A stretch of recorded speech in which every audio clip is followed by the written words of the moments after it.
엄마, 우리 그냥 이 일 끝내자. 제 아들의 입에서 나온 그 말을 저는 평생 잊지 못할 겁니다. 은빛 병을 든 며느리 옆에서 제 아들은 저를 지우려 했습니다. 68년을 살아온 제 인생이 그 한마디로 무너지는 순간이었습니다. 이 이야기는 실화를 바탕으로 재구성했습니다. 끝까지 들으시면 반전에 놀라실 겁니다. 제 채널이 처음이시라면 좋아요와 구독 버튼 눌러주시고 어디에서 듣고 계신지 댓글로 남겨주시면 반갑게 인사드릴게요. 저는 박정욱입니다. 68세, 평생을 초등학교 교단에서 아이들을 가르치며 살아왔습니다. 남편과 함께 작은 2층 주택에서 소박하게 살았고 퇴직 후엔 1층을 세를 놓아 생활비를 보탰습니다. 그렇게 평범한 노년을 보내던 어느 새벽 제 인생은 완전히 뒤집혔습니다. 그날은 10월의 어느 새벽 3시였습니다. 잠결에 누군가 문을 두드리는 소리가 들렸습니다. 처음엔 꿈인 줄 알았습니다. 하지만 소리는 점점 더 급박해졌습니다. 어르신, 박정욱 어르신. 1층 세입자 윤태민 씨의 목소리였습니다. 30대 초반의 조용한 청년이었는데 이렇게 다급하게 부르는 건 처음이었습니다. 저는 급히 가운을 걸치고 문을 열었습니다. 그의 얼굴은 창백했습니다. 식은땀이 이마에 맺혀 있었고 눈빛은 공포로 가득했습니다. 정욱 어르신, 제발 지금 당장 도망치세요. 질문하지 마시고 저 따라오세요. 저는 어리둥절했습니다. 무슨 일인지도 모른 채 본능적으로 그를 따라 현관을 나섰습니다. 그 순간이었습니다. 쿵 2층 제 방에서 둔탁한 소리가 울렸습니다. 무언가 무거운 것이 바닥에 떨어지는 소리였습니다. 저는 발걸음을 멈췄습니다. 태민 씨가 제 팔을 잡아 끌며 외쳤습니다. 어르신, 지금은 안 됩니다. 일단 여기서 벗어나야 해요. 그의 목소리엔 절박함이 묻어났습니다. 저는 떨리는 다리로 그를 따라 골목을 빠져나갔습니다. 새벽 공기는 차가웠고 제 심장은 미친 듯이 뛰었습니다. 도대체 무슨 일이 벌어지고 있는 걸까요? 태민 씨는 저를 데리고 근처 24시간 찜질방으로 향했습니다. 찜질방 로비의 낡은 소파에 앉아서야 저는 간신히 정신을 차렸습니다. 숨을 고르고 나서 물었습니다. 태민 씨, 대체 무슨 일입니까? 왜 제가 도망쳐야 하는 겁니까? 태민 씨는 한참을 망설이다가 입을 열었습니다. 어르신, 제가 드릴 말씀이 있습니다. 믿기 어려우실 겁니다. 하지만 어르신의 목숨이 달린 문제입니다. 그의 말에 저는 등골이 서늘해졌습니다. 목숨이라니. 저는 그저 평범한 은퇴교사일 뿐인데 누가 왜 제 목숨을 노린단 말입니까? 태민 씨는 조심스럽게 물었습니다. 혹시 최근에 며느님께서 자주 찾아오셨습니까? 며느리, 정유라. 그 이름을 들으니 지난 몇 달의 일들이 파노라마처럼 스쳐 지나갔습니다. 저는 찜질방 한 구석에서 새벽의 정적 속에서 처음으로 누군가에게 제 억눌린 마음을 털어놓기 시작했습니다. 아들 도연은 제 외아들입니다. 늦은 나이에 결혼했는데 신부는 보험 설계사로 일하는 정유라라는 여자였습니다. 처음 만났을 때 그녀는 참 예의 바르고 상냥했습니다. 결혼식 날 그녀는 제 손을 꼭 잡고 말했습니다. 어머니, 이제 제가 어머니를 잘 모실게요. 걱정 마세요. 그 말이 진심이라고 믿었습니다. 하지만 남편이 세상을 떠난 뒤 모든 것이 달라졌습니다. 장례를 치르고 한 달쯤 지났을 때 유라가 도연과 함께 찾아왔습니다. 그녀는 제 손을 잡으며 걱정스러운 표정을 지었습니다. 혼자 사시기 힘드실 테니 함께 살자는 제안이었습니다. 저는 고마웠습니다. 사실 혼자 지내는 게 외롭긴 했으니까요. 아들도 곁에서 함께 살자고 했습니다. 그렇게 저희는 함께 살기 시작했습니다. 처음 일주일은 좋았습니다. 유라가 정성스럽게 식사를 준비했고 집안 살림도 도맡아 했습니다. 저는 편하게 지내면 된다며 고마워했습니다. 하지만 그 다음부터였습니다. 하나씩 하나씩 제 일상이 통제되기 시작했습니다. 제가 부엌에서 요리를 하려 하면 유라가 달려왔습니다. 어머니 연세에 화상이라도 입으시면 어쩌느냐며 가스레인지는 자기가 쓰겠다고 했습니다. 저녁에 TV를 보려 하면 리모컨을 가져가며 너무 오래 보시면 눈이 나빠진다고 일찍 주무시라고 했습니다. 오랜 친구에게 전화를 하려 하면 옆에서 지켜보며 요즘 보이스피싱이 많으니 조심하라고 했습니다. 모든 것이 걱정이라는 이름으로 포장됐습니다. 하지만 저는 점점 숨이 막혔습니다. 제 집에서 제가 손님처럼 지내야 했습니다. 그리고 그때부터 유라는 본격적으로 말하기 시작했습니다. 요즘은 요양형 실버하우스가 대세라고, 깨끗하고 의료 서비스도 좋고 친구들도 많이 사귈 수 있다고 했습니다. 처음엔 그냥 정보를 알려주는 거라고 생각했습니다. 하지만 그 말은 매일 반복됐습니다.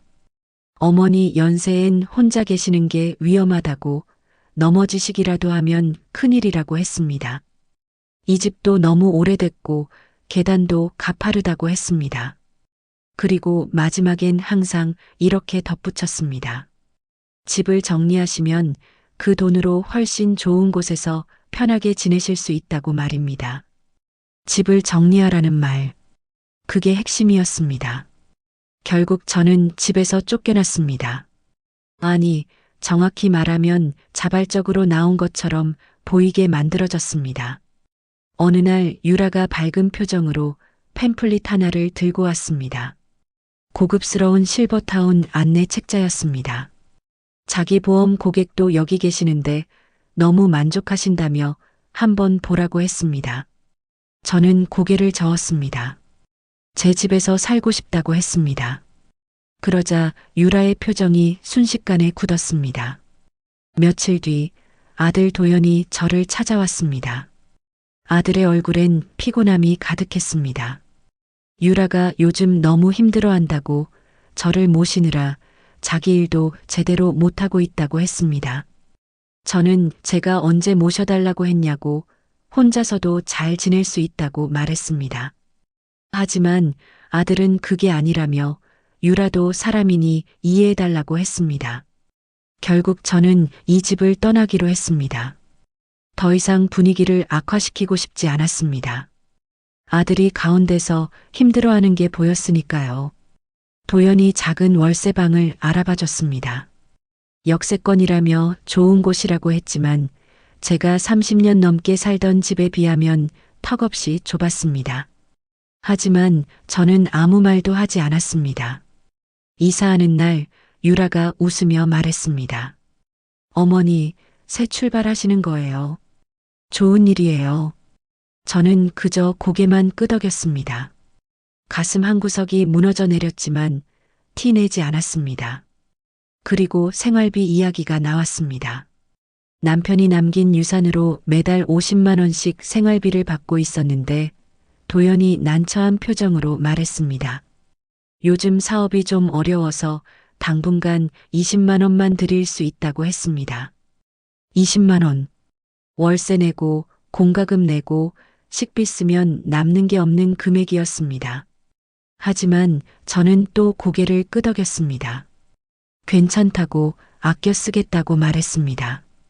작은 월세방에서의 생활은 외로웠습니다. 친구들도 멀어졌고 하루 종일 혼자 있는 시간이 많았습니다. 그런데 그때부터 유라가 다시 자주 찾아오기 시작했습니다. 처음엔 반가웠습니다. 그래도 저를 신경 써주는 건가 싶었으니까요. 하지만 유라가 올 때마다 꼭 무언가를 가져왔습니다. 은빛병에 담긴 건강음료였습니다. 홍삼 액기스라고도 하고 비타민이라고도 했습니다. 건강 챙기셔야 한다며 매번 권했습니다. 저는 고마운 마음에 받아 마셨습니다. 하지만 그걸 마시고 나면 이상하게 머리가 멍했습니다. 온몸에 힘이 빠지고 하루 종일 누워있고 싶었습니다. 처음엔 나이 탓이려니 했습니다. 68세면 그럴 수도 있다고 생각했습니다. 하지만 횟수가 거듭될수록 점점 이상했습니다.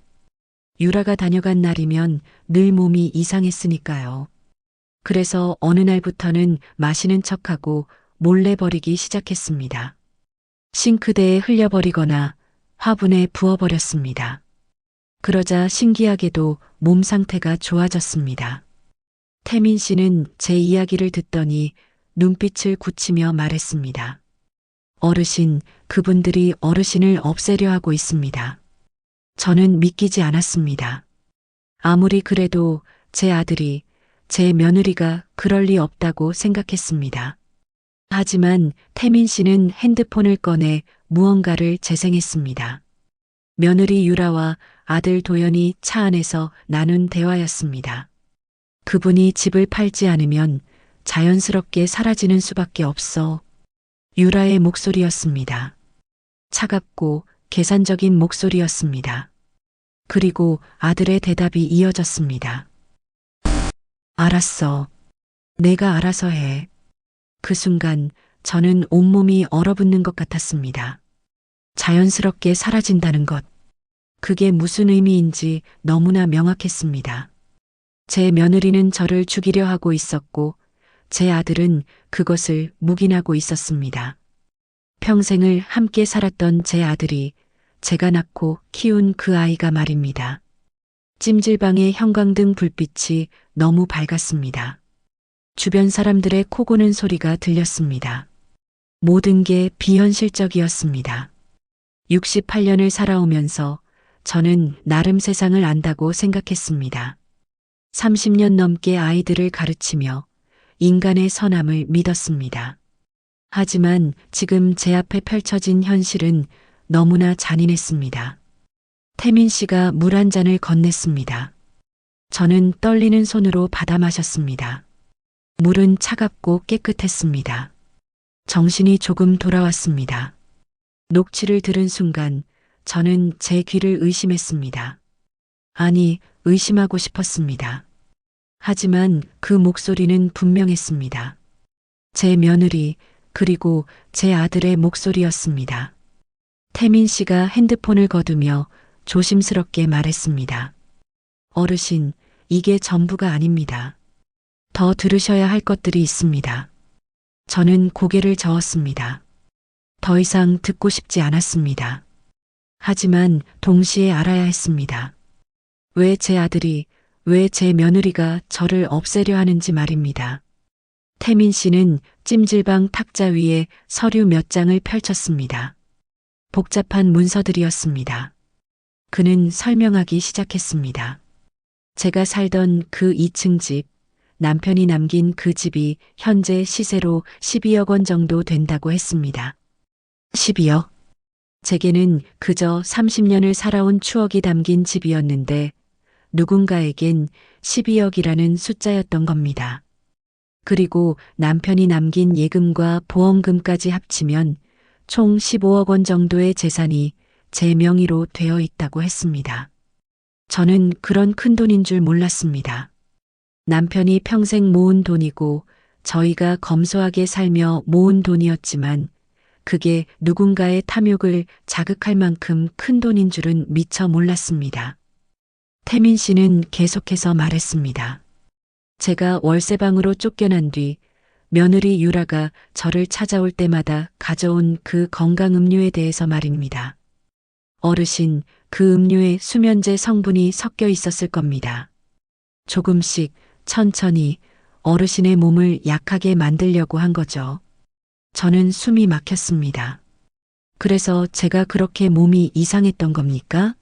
그래서 유라가 올 때마다 힘이 빠졌던 겁니까? 태민 씨는 더 충격적인 이야기를 꺼냈습니다. 유라가 제게 요양원을 권했던 것도 실버하우스를 추천했던 것도 모두 계획의 일부였다고 했습니다. 저를 그곳에 보낸 뒤 치매나 건강 악화를 이유로 제 재산을 관리하겠다는 명목으로 법적 절차를 밟으려 했다는 것입니다. 그리고 만약 제가 끝까지 거부하면 그때는 더 극단적인 방법을 쓰려 했다고 했습니다. 사고사, 자연사, 그런 단어들이 태민 씨의 입에서 나왔습니다. 저는 어지러웠습니다. 이게 꿈인지 현실인지 분간이 되지 않았습니다. 왜 제게 이 이야기를 하는 겁니까? 태민 씨, 당신은 대체 누구십니까? 저는 떨리는 목소리로 물었습니다. 1층 세입자라고만 알았던 이 청년이 어떻게 이 모든 걸 알고 있는 걸까요? 태민 씨는 잠시 망설이더니 고개를 숙였습니다. 죄송합니다, 어르신. 저는 사회복지조사단에서 일하고 있습니다. 사회복지조사단. 처음 듣는 단어였습니다. 태민 씨는 설명했습니다. 노인 재산 사기와 학대 사례를 추적하는 민간 조사기관이라고 했습니다. 그는 다른 사건을 조사하던 중 우연히 정유라라는 이름을 발견했다고 했습니다. 그리고 그녀의 과거를 파헤쳤다고 했습니다. 어르신, 며느님, 정유라 씨에게는 전력이 있습니다. 전력? 그 말에 저는 등골이 서늘해졌습니다. 태민 씨는 파일 하나를 더 꺼냈습니다. 신문 기사 스크랩과 법원 문서들이었습니다. 정유라에게는 과거에 2번의 결혼 이력이 있었습니다. 그리고 두 남편 모두 사고사로 세상을 떠났다고 했습니다. 첫 번째 남편은 7년 전 등산 중 실족사로 처리됐습니다. 두 번째 남편은 4년 전 집에서 계단에서 굴러 떨어져 사망했습니다. 두 사건 모두 사고로 종결됐고 유라는 거액의 보험금을 받았습니다. 보험 설계사였던 그녀는 남편들의 보험을 본인이 직접 설계했고 수혜자도 본인이었습니다. 경찰도 수사했지만 증거 불충분으로 종결됐습니다. 하지만 저희는 패턴을 발견했습니다. 그리고 이번에 3번째 결혼을 했더군요. 어르신의 아들 도연 씨와요. 저는 머리를 감싸쥐었습니다. 제 아들이 3번째 타깃이라는 말입니까? 그럼 저는 그 계획의 어디쯤에 있는 겁니까? 어르신은 장애물이셨던 겁니다. 아드님이 재산을 상속받으려면 어르신이 먼저 돌아가셔야 하니까요. 태민 씨의 말에 저는 온몸에 힘이 빠졌습니다. 그러니까 제 며느리는 제 아들의 재산을, 그리고 그 전에 제 재산을 노렸던 겁니까? 그리고 제 아들은? 도연이는 이 사실을 알고 있는 겁니까? 아드님은 처음엔 몰랐을 겁니다. 하지만 지금은 알고 있습니다. 그리고 선택했습니다. 선택? 제 아들이 선택을 했다는 겁니까? 어머니보다 돈을, 어머니보다 아내를 선택했다는 겁니까? 저는 한참을 아무 말도 하지 못했습니다. 찜질방의 형광등 불빛이 너무 밝았습니다. 주변 사람들의 코 고는 소리가 들렸습니다. 모든 게 비현실적이었습니다. 68년을 살아오면서 저는 나름 세상을 안다고 생각했습니다. 30년 넘게 아이들을 가르치며 인간의 선함을 믿었습니다. 하지만 지금 제 앞에 펼쳐진 현실은 너무나 잔인했습니다. 태민 씨가 물 한 잔을 건넸습니다. 저는 떨리는 손으로 받아 마셨습니다. 물은 차갑고 깨끗했습니다. 정신이 조금 돌아왔습니다. 그리고 질문했습니다. 그럼 오늘 밤 제 방에서 난 그 소리는 뭡니까? 태민 씨는 잠시 머뭇거리다 대답했습니다. 어르신, 오늘 밤 그분들이 어르신 방에 들어왔습니다. 제가 1층에서 소리를 듣고 몰래 올라가 봤습니다. 문틈으로 봤는데 침대 위에 베개를 들고 계셨습니다. 베개. 그 말에 저는 온몸이 굳었습니다. 베개로 무엇을 하려고 했단 말입니까? 질식사. 그 단어가 머릿속을 스쳤습니다. 만약 제가 그 방에 그대로 있었다면 저는 지금 이 자리에 없었을 겁니다. 제가 일부러 문을 두드려 깨운 겁니다. 그분들이 놀라서 잠깐 멈춘 사이에 어르신을 데리고 나온 거예요. 태민 씨의 목소리가 떨렸습니다. 그도 무서웠던 겁니다. 젊은 청년이 살인 현장을 목격할 뻔했으니까요. 저는 감사하다는 말도 제대로 못했습니다. 목이 메어서 말이 나오지 않았습니다. 어르신, 이제 선택하셔야 합니다. 태민 씨가 제 손을 잡았습니다. 따뜻한 손이었습니다. 아들의 손을 잡았던 기억이 났습니다. 어렸을 때 도연이가 제 손을 꼭 잡고 학교에 가던 모습이 떠올랐습니다. 그 아이가 이제는 제 손을 놓고 다른 길을 선택했습니다. 경찰에 신고하셔야 합니다. 증거를 모아서 법적으로 대응하셔야 해요. 경찰, 법, 그 단어들이 낯설었습니다. 제 아들을 고소한다는 것, 상상도 해본 적 없는 일이었습니다. 하지만 태민 씨는 단호하게 말했습니다. 어르신, 이건 단순히 가족 문제가 아닙니다. 범죄입니다. 그리고 어르신만의 문제도 아닙니다. 저는 그의 눈을 바라봤습니다. 그의 눈빛에는 절실함이 있었습니다. 정유라 씨는 계속해서 다른 피해자를 만들 겁니다. 어르신이 신고하지 않으면 또 다른 어르신이, 또 다른 가족이 이런 일을 겪게 됩니다. 그 말에 저는 정신이 번쩍 들었습니다. 맞습니다. 이건 저만의 문제가 아니었습니다. 교단에서 아이들을 가르칠 때 저는 늘 말했습니다. 잘못된 것을 보면 침묵하지 말라고. 정의는 용기 있는 사람들이 지켜내는 것이라고. 그런데 정작 저는 제 가족 앞에서 침묵하려 했습니다. 저는 깊게 숨을 들이쉬었습니다. 그리고 결심했습니다. 태민 씨, 도와주십시오. 제가 이 일을 바로잡겠습니다. 태민 씨의 얼굴에 안도의 빛이 스쳤습니다. 어르신, 저 혼자가 아닙니다. 저희 단체의 리더이신 박민석 변호사님이 계십니다. 내일 아침에 만나실 수 있도록 하겠습니다. 변호사. 그 말에 조금 안심이 됐습니다. 적어도 저 혼자가 아니라는 것, 누군가 저를 도와줄 사람이 있다는 것, 그것만으로도 힘이 났습니다. 새벽 5시 찜질방 창문 너머로 동이 트기 시작했습니다. 긴 밤이었습니다. 하지만 이제 새로운 아침이 오고 있었습니다. 저는 이 아침을, 그리고 앞으로 올 모든 날들을 제 손으로 되찾기로 결심했습니다. 그게 내 아들이라도 진실은 밝혀야 합니다. 저는 작은 목소리로 중얼거렸습니다. 태민 씨가 고개를 끄덕였습니다. 옳은 결정이십니다, 어르신. 옳은 결정. 과연 이게 옳은 결정일까요? 저는 확신할 수 없었습니다. 하지만 이것만은 알았습니다. 더 이상 도망치지 않겠다는 것. 더 이상 당하고만 있지 않겠다는 것. 68세의 나이에 저는 제 인생에서 가장 큰 싸움을 시작하려 하고 있었습니다. 다음 날 아침 태민 씨는 저를 한 작은 법률사무소로 데려갔습니다. 간판도 없는 조용한 건물 3층이었습니다. 문을 열고 들어서자 40대 중반쯤 되어 보이는 남자분이 일어나 저를 맞았습니다. 박정욱 어르신이시죠? 저는 박민석입니다. 시민감시단 대표이자 변호사입니다. 박민석 변호사.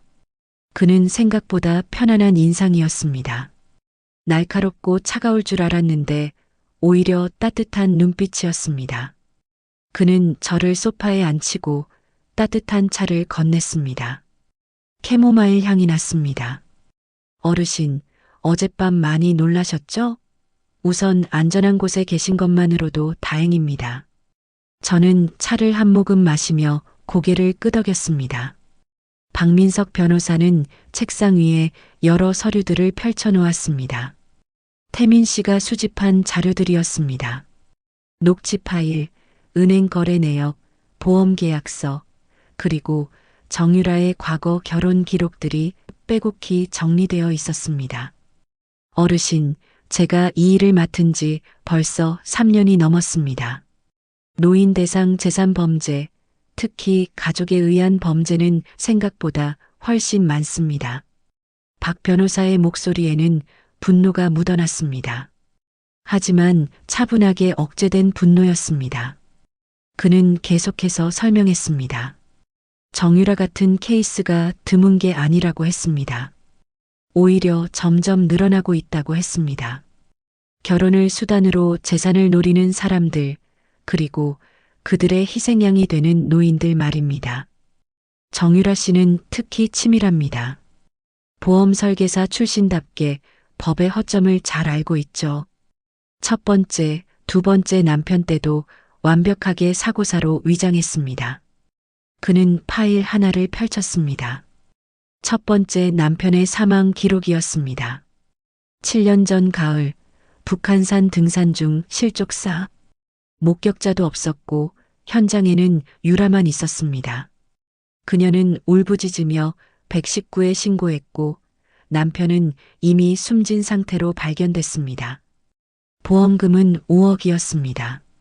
사고사 특약까지 포함해서요. 5억.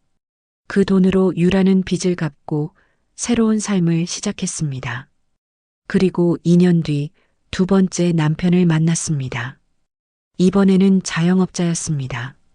결혼한 지 1년 만에 그 남편도 집 계단에서 굴러떨어져 사망했습니다. 밤에 화장실을 가다가 미끄러졌다는 것이 유라의 진술이었습니다. 이번에는 7억을 받았습니다. 역시 사고사 특약이 들어간 보험이었죠. 박 변호사는 사진 하나를 꺼냈습니다. 계단 사진이었습니다. 깨끗하고 미끄러운 대리석 계단이었습니다. 경찰도 수상하게 여겼습니다. 하지만 증거가 없었어요. CCTV도 없었고 목격자도 없었으니까요. 저는 사진을 보며 소름이 돋았습니다. 계획적이고 치밀하고 냉혹한 범죄였습니다. 그리고 이제 제 아들이 제가 세 번째 타깃이 된 겁니다. 어르신, 하지만 이번엔 다릅니다. 박 변호사가 저를 똑바로 바라봤습니다. 이번엔 증거가 있습니다. 태민 씨가 녹음한 대화 내용, 어르신께서 받으신 수면제 섞인 음료, 그리고 어젯밤의 침입 시도까지. 이 정도면 충분히 기소할 수 있습니다.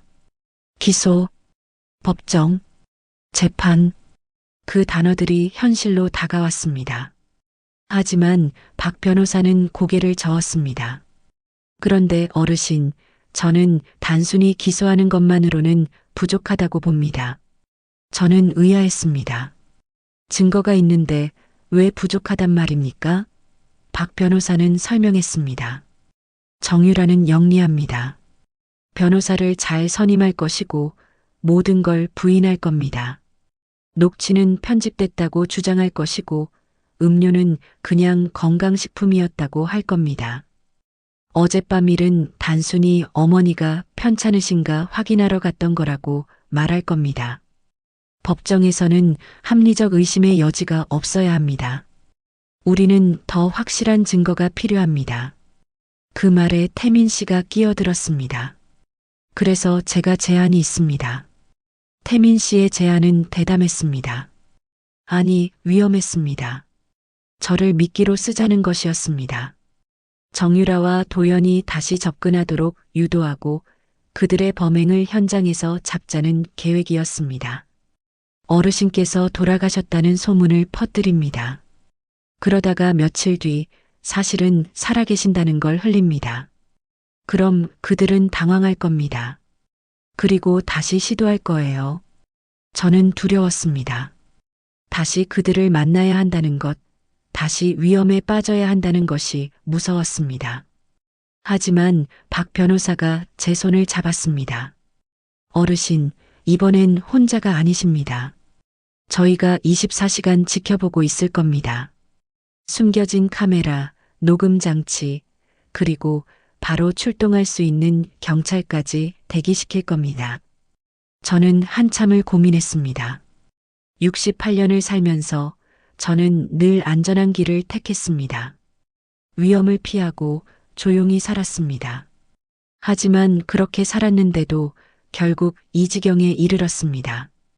이제는 달라져야 했습니다. 좋습니다. 하겠습니다.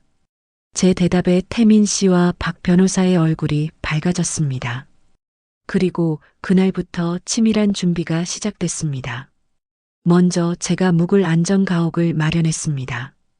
작은 오피스텔이었지만 CCTV가 곳곳에 설치되어 있었습니다. 박 변호사가 준비한 곳이었습니다. 그리고 제 옛날 친구 한 분께 부탁했습니다. 제가 갑자기 쓰러져서 병원에 실려갔다는 소문을 동네에 퍼뜨려 달라고 말입니다. 소문은 빠르게 퍼졌습니다. 며칠 뒤 태민 씨가 확인한 바로는 정유라가 병원 여러 곳에 전화를 돌렸다고 했습니다. 박정욱이라는 환자가 입원해 있는지 확인하려 했던 겁니다. 물론 어느 병원에도 제 기록은 없었습니다. 그리고 일주일 뒤 두 번째 소문을 흘렸습니다. 박정욱이 사실은 살아있고 다시 집으로 돌아왔다는 소문이었습니다. 이번에는 제가 직접 동네 슈퍼마켓에 가서 장을 봤습니다. 일부러 눈에 띄게 행동했습니다. 그리고 며칠 뒤 유라에게서 전화가 왔습니다. 어머니, 편찮으시다고 들었어요. 괜찮으세요? 목소리는 여전히 상냥했습니다. 하지만 저는 이제 알았습니다. 그 상냥함 뒤에 숨겨진 계산을 말입니다. 저는 최대한 자연스럽게 대답했습니다. 아, 유라야. 그냥 좀 어지러워서 쉬었어. 이제 괜찮아. 다행이에요, 어머니. 제가 내일 찾아뵐게요. 건강 체크도 해드리고 맛있는 것도 해드릴게요. 내일. 그날이 바로 작전일이었습니다. 박 변호사와 태민 씨, 그리고 경찰이 모두 대기할 것입니다. 저는 떨리는 목소리를 애써 감추며 대답했습니다. 그래, 고맙구나. 내일 보자. 전화를 끊은 뒤 저는 한참을 그 자리에 서 있었습니다. 내일이면 모든 게 끝날 겁니다. 진실이 밝혀질 겁니다. 하지만 동시에 제 아들을 잃게 될지도 모릅니다. 이미 잃은 건지도 모르지만 내일이면 완전히 끝날 겁니다. 그날 밤 박 변호사와 태민 씨가 제 방에 작은 장치들을 설치했습니다. 시계 속 카메라, 화분 속 녹음기, 옷걸이에 숨긴 송신기까지 모든 게 실시간으로 밖에 대기 중인 차량으로 전송될 것입니다. 어르신, 이거 가지고 계세요. 태민 씨가 작은 호신용 스프레이를 건넸습니다. 주머니에 넣을 수 있을 만큼 작았습니다. 위급하면 이걸 쓰시고 이 버튼을 누르세요. 작은 비상 버튼이었습니다. 누르면 즉시 경찰이 출동할 것입니다. 저는 그것들을 받아쥐었습니다. 차갑고 단단한 물건들이었습니다. 이것들이 제 목숨을 지켜줄 겁니다. 어르신, 내일은 꼭 조심하세요. 절대 그들이 주는 음료나 음식을 드시면 안 됩니다. 박 변호사가 당부했습니다. 저는 고개를 끄덕였습니다. 하지만 속으로는 떨렸습니다. 정말 제가 이 일을 해낼 수 있을까요? 68세의 나이에 연기를 해야 하고 위험을 감수해야 합니다. 어르신, 할 수 있습니다. 저희가 함께 있습니다. 태민 씨가 제 어깨를 다독였습니다. 그의 손길이 따뜻했습니다. 저는 깊게 숨을 들이쉬었습니다. 내일이면 모든 게 끝날 겁니다. 진실이 밝혀지거나 아니면 더 이상 생각하지 않기로 했습니다. 이번엔 우리가 지켜봅니다. 제가 작은 목소리로 중얼거렸습니다. 박 변호사와 태민 씨가 고개를 끄덕였습니다. 네, 이번엔 제가 지켜볼 차례였습니다. 더 이상 당하지 않을 겁니다. 더 이상 속지 않을 겁니다. 68년을 살아온 제 인생의 마지막 자존심을 걸고 저는 싸울 준비를 했습니다. 다음 날 오후 2시 초인종이 울렸습니다. 예정된 시간이었습니다. 저는 심호흡을 하고 문을 열었습니다. 유라가 서 있었습니다. 환한 미소를 지으며 손에는 과일 바구니와 은빛병 하나를 들고 있었습니다. 어머니, 안녕하세요. 많이 놀라셨죠? 편찮으시다고 해서 너무 걱정했어요. 저는 최대한 자연스럽게 웃으며 대답했습니다. 아이고, 유라야. 들어와. 그냥 좀 어지러워서 쉬었을 뿐이야. 유라는 집 안으로 들어오며 주변을 살폈습니다. 날카로운 눈빛이었습니다. 뭔가를 확인하는 듯한 시선이었습니다. 저는 가슴이 두근거렸지만 태연한 척했습니다. 유라는 과일 바구니를 식탁에 놓으며 말했습니다. 어머니, 요즘 건강관리 잘하셔야 해요. 연세도 있으시고 혼자 계시니까 더 조심하셔야죠. 그녀의 목소리는 여전히 부드러웠습니다. 하지만 저는 이제 그 부드러움 뒤에 숨겨진 칼날을 알았습니다. 유라는 은빛병을 꺼내며 웃었습니다. 이거요, 홍삼 액기스예요. 제가 특별히 구한 거예요. 기운 좀 내세요. 홍삼 액기스. 지난번에도 그랬고 그 전에도 그랬습니다. 항상 같은 은빛병이었습니다. 저는 병을 받아들며 고개를 끄덕였습니다. 고맙구나. 유라야, 너 참 효녀야. 효녀. 그 단어를 말하는 제 입술이 떨렸습니다. 유라는 만족스러운 표정을 지으며 부엌으로 갔습니다. 컵을 꺼내고 물을 따르고 병을 열었습니다. 진한 갈색 액체가 컵에 부어졌습니다. 독특한 냄새가 났습니다. 홍삼 냄새가 아니었습니다. 자, 어머니. 한 잔 드세요. 이거 드시면 금방 좋아지실 거예요. 유라가 컵을 제 손에 쥐어줬습니다. 저는 컵을 받아들고 입술에 가져갔습니다. 하지만 마시지 않았습니다. 입술만 적시고 잠시 멈췄습니다. 그 순간 현관문이 열렸습니다. 도연이었습니다. 제 아들이 들어왔습니다. 저는 깜짝 놀란 척했습니다. 도연아, 너도 왔구나. 도연은 무표정한 얼굴로 들어왔습니다. 유라를 힐끗 보더니 저를 바라봤습니다. 그의 눈빛이 예전과 달랐습니다. 차갑고 결연한 눈빛이었습니다.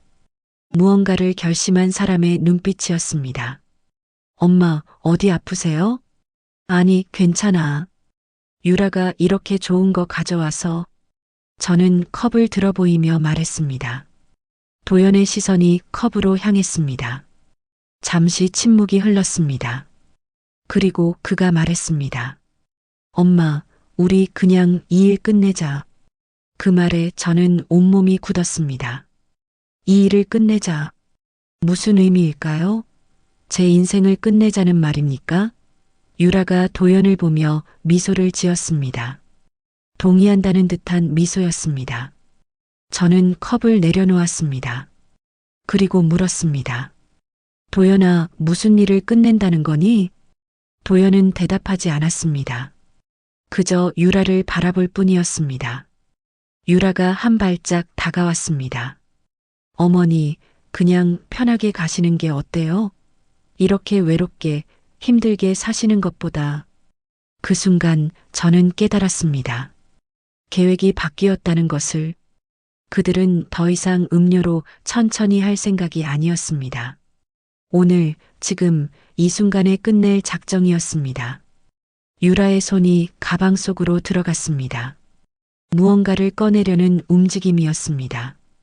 저는 본능적으로 주머니의 비상 버튼을 눌렀습니다. 하지만 아무 일도 일어나지 않았습니다. 경찰 사이렌도 태민 씨의 목소리도 들리지 않았습니다. 민석 씨는 왜 안 오는 걸까요? 제 심장이 미친 듯이 뛰었습니다. 유라야, 지금 뭐 하려는 거니? 제 목소리가 떨렸습니다. 유라는 웃으며 대답했습니다. 어머니, 걱정 마세요. 아프지 않게 해드릴게요. 그녀의 손에 작은 주사기가 들려 있었습니다.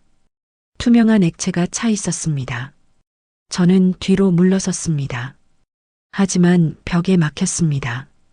도연이 문 쪽을 막아서고 있었습니다. 도망칠 곳이 없었습니다. 도연아, 너 지금 뭐 하는 거니? 나는 내 엄마야. 제 외침에 도연의 얼굴이 일그러졌습니다.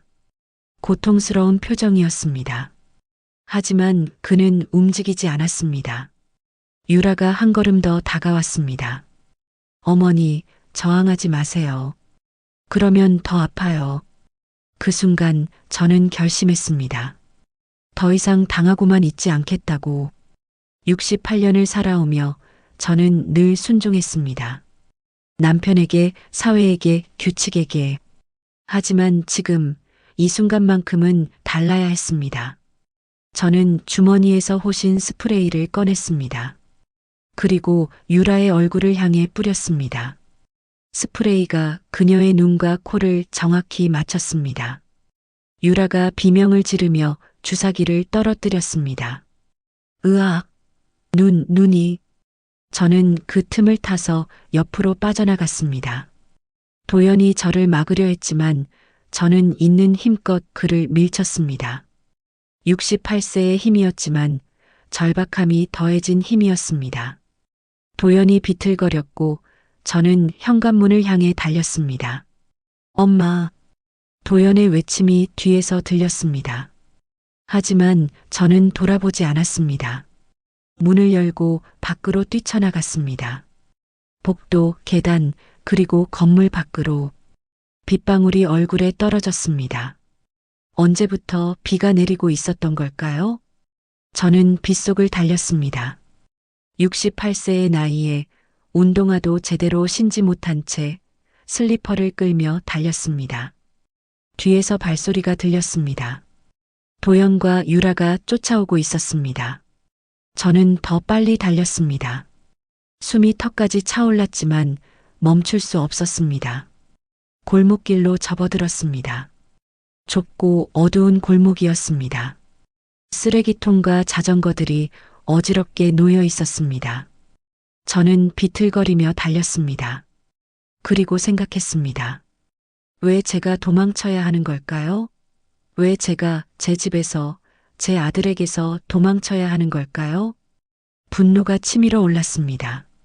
슬픔이 아니라 분노였습니다. 평생을 착하게 살았습니다. 남에게 피해주지 않으려 애썼습니다. 아들을 위해 모든 걸 희생했습니다. 그런데 이게 제가 받을 대가입니까? 저는 발걸음을 멈췄습니다. 더 이상 달리지 않았습니다. 돌아섰습니다. 빗속에서 도연과 유라가 저를 향해 다가오고 있었습니다. 저는 그들을 똑바로 바라봤습니다. 너희가 만만한 사람을 잘못 봤어. 제 목소리는 떨렸지만 분명했습니다. 유라가 눈을 부비며 웃었습니다. 비웃음이었습니다. 어머니, 지금 뭐 하시는 거예요? 순순히 따라오세요. 나는 안 가. 너희가 나를 죽이려고 해도 나는 순순히 당하지 않을 거야. 도연이 한 발짝 다가왔습니다. 그의 손이 제 팔을 잡으려 했습니다. 저는 그 손을 뿌리쳤습니다. 손 치워. 너는 이제 내 아들이 아니야. 그 말에 도연의 얼굴이 굳었습니다. 잠시 망설이는 듯 했습니다. 하지만 유라가 그의 등을 떠밀었습니다. 빨리 해요. 누가 보기 전에. 그 순간이었습니다. 골목 입구에 불빛이 번쩍였습니다. 차량의 헤드라이트였습니다. 그리고 사이렌 소리가 울렸습니다. 경찰차였습니다. 동시에 반대편에서도 차 한 대가 급정거했습니다. 태민 씨와 박 변호사였습니다. 전부 멈춰. 손들어. 경찰관들이 차에서 내려 총을 겨눴습니다. 도연과 유라는 그 자리에 얼어붙었습니다. 저는 그 순간 다리에 힘이 풀려 주저앉았습니다. 빗물과 눈물이 뒤섞여 얼굴을 타고 흘러내렸습니다. 태민 씨가 달려와 저를 부축했습니다. 어르신, 괜찮으세요? 죄송합니다. 신호가 잠시 끊겼어요. 바로 출동했습니다. 저는 고개를 끄덕였습니다. 말이 나오지 않았습니다. 박 변호사가 다가와 제 어깨를 감싸 안았습니다. 어르신, 정말 수고하셨습니다. 이제 끝났습니다. 경찰관들이 도연과 유라를 수갑으로 채웠습니다. 유라는 끝까지 소리쳤습니다. 아니에요. 우리는 아무것도 안 했어요. 어머니가 오해하신 거예요. 하지만 그녀의 가방에서 주사기가 발견됐습니다. 그리고 집안에 설치된 카메라가 모든 것을 녹화하고 있었습니다. 그녀의 말, 도연의 표정, 주사기를 꺼낸 순간까지 모두 기록됐습니다. 도연이 경찰차로 끌려가기 전 저를 돌아봤습니다. 그의 눈에 눈물이 맺혀 있었습니다. 저는 그 눈물을 외면했습니다. 더 이상 제 아들의 눈물에 흔들리지 않기로 했습니다. 이제 모든 게 끝났습니다. 어르신. 태민 씨가 말했습니다. 저는 빗속에 서서 경찰차가 멀어지는 것을 바라봤습니다. 끝났다. 정말 끝난 걸까요? 제 인생에서 가장 긴 하루가 이렇게 끝나고 있었습니다. 박 변호사가 우산을 펼쳐 제 위로 받쳐줬습니다. 저는 그제야 비를 피했습니다. 하지만 이미 온몸이 젖어 있었습니다. 춥고 떨렸습니다. 하지만 동시에 살아있다는 것을 느꼈습니다. 저는 살아남았습니다. 제 손으로, 제 의지로 살아남았습니다. 그날 이후 한 달이 흘렀습니다. 가을이 깊어지고 은행나무 잎이 노랗게 물들던 시절이었습니다. 저는 병원에서 정밀 검사를 받았습니다. 유라가 그동안 제게 먹인 음료에 섞여 있던 수면제 성분이 몸에 축적되어 있었습니다. 다행히 큰 손상은 없었습니다. 제가 중간에 의심하고 몰래 버렸던 것이 제 목숨을 구한 셈이었습니다. 박 변호사는 매일같이 찾아와 재판 준비를 도왔습니다. 증거는 충분했습니다. 집안에 설치된 카메라가 모든 것을 기록했고 유라의 가방에서 나온 주사기 속 액체는 강력한 진정제였습니다.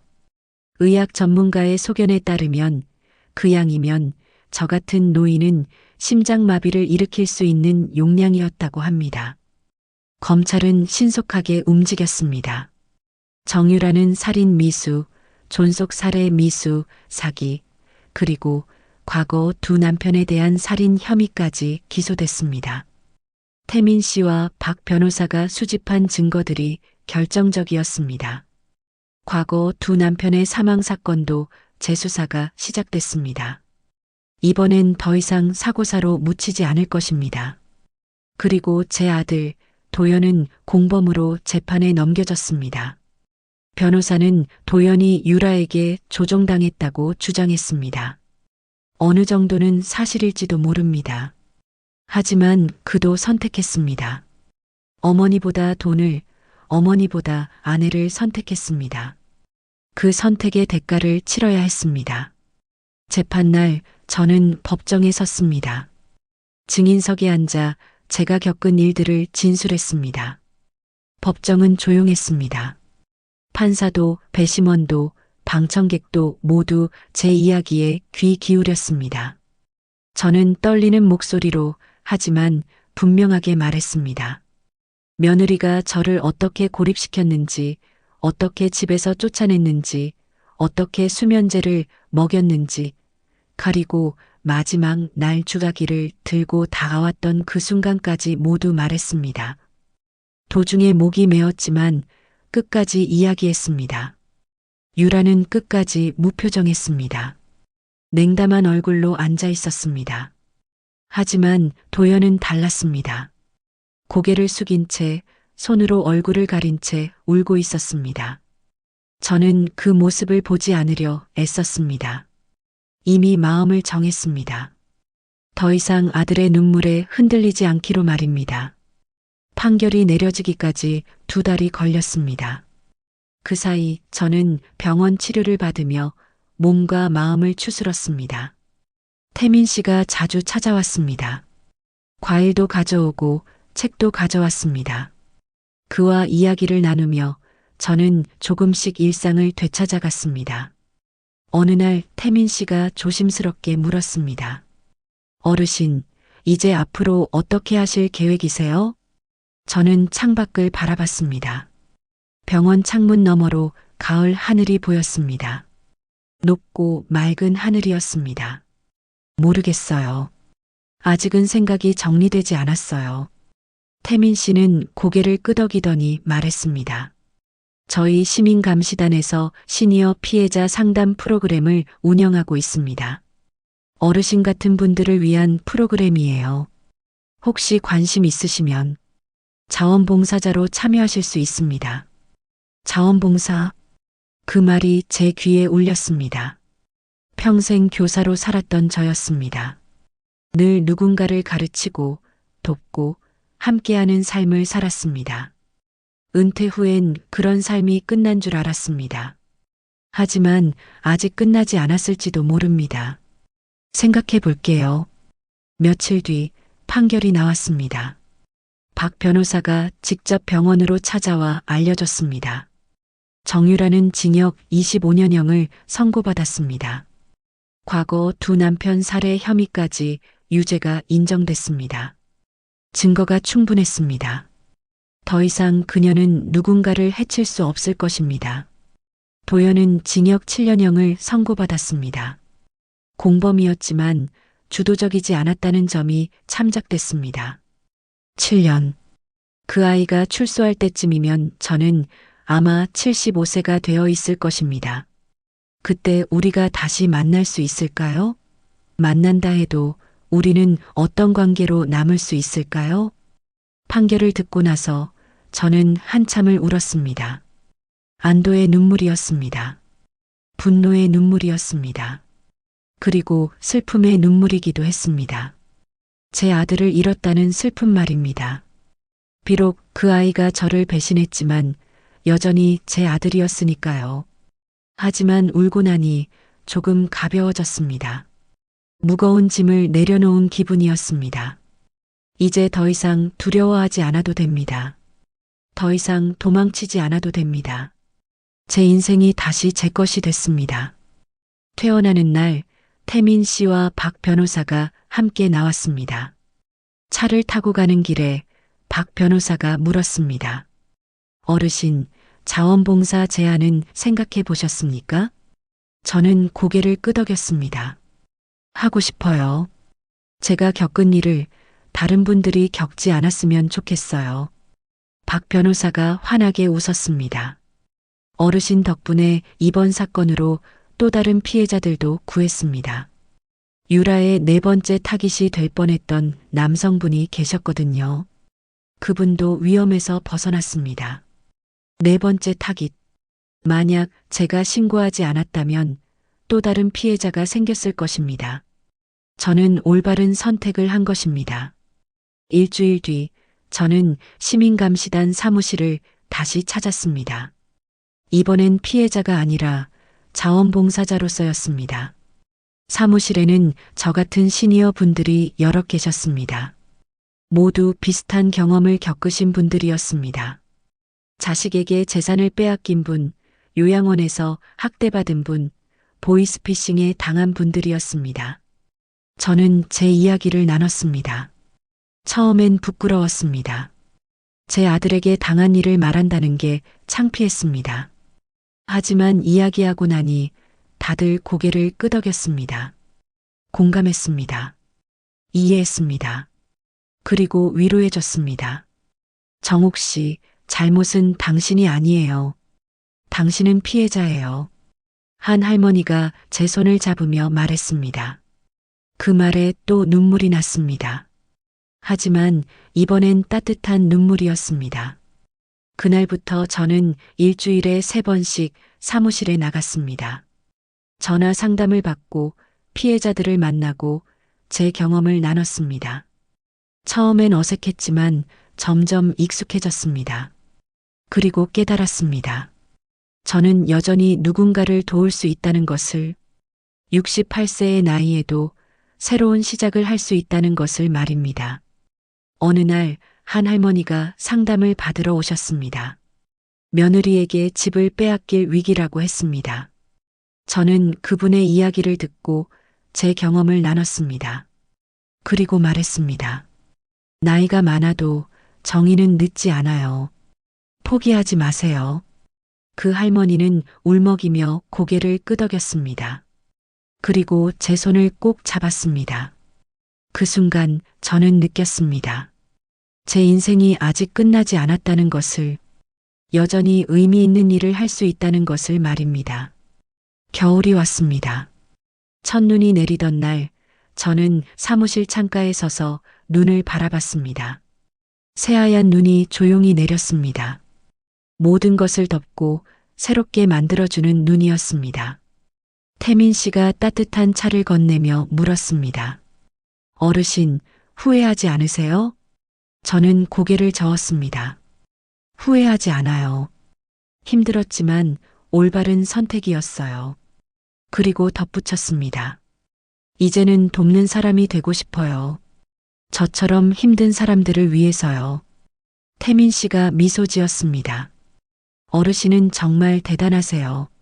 존경합니다. 대단하다니요. 저는 그저 살아남았을 뿐입니다. 하지만 살아남은 것도 용기였습니다. 맞서 싸운 것도 용기였습니다. 그리고 다시 일어선 것도 용기였습니다. 68년을 살아오며 저는 많은 것을 배웠습니다. 하지만 가장 중요한 것을 이제야 배웠습니다. 나이가 많아도 약해 보여도 우리에게는 힘이 있다는 것. 그리고 그 힘으로 우리는 정의를 지킬 수 있다는 것을 말입니다. 지금 이 순간에도 어디선가 저처럼 힘든 시간을 보내고 계신 분들이 있을 것입니다. 그분들께 말씀드리고 싶습니다. 포기하지 마세요. 침묵하지 마세요. 도움을 요청하세요. 당신은 혼자가 아닙니다. 그리고 저는 오늘도 전화기 앞에 앉아 누군가의 목소리를 기다립니다. 도움이 필요한 누군가의 목소리를 말입니다. 그 목소리에 대답하는 것이 이제 제 새로운 삶입니다. 여기까지가 박정욱 씨의 이야기였습니다. 68세의 나이에 가족에게 배신당했지만 끝까지 포기하지 않고 정의를 찾아낸 한 여성의 용기 있는 이야기였습니다. 이 이야기가 여러분께 어떤 의미로 다가왔을까요? 혹시 주변에 비슷한 어려움을 겪고 계신 분이 있다면 관심을 가져주시고 도움의 손길을 내밀어 주세요. 나이가 많다는 이유로, 약해 보인다는 이유로 침묵하지 않아도 됩니다. 정의는 결코 늦지 않습니다. 이 영상이 도움이 되셨다면 좋아요와 구독 부탁드립니다. 그리고 댓글로 여러분의 생각을 나눠주세요. 여러분의 댓글 하나하나가 큰 힘이 됩니다. 다음에도 더 좋은 이야기로 찾아뵙겠습니다. 여러분, 오늘도 안전하고 따뜻한 하루 보내세요. 감사합니다.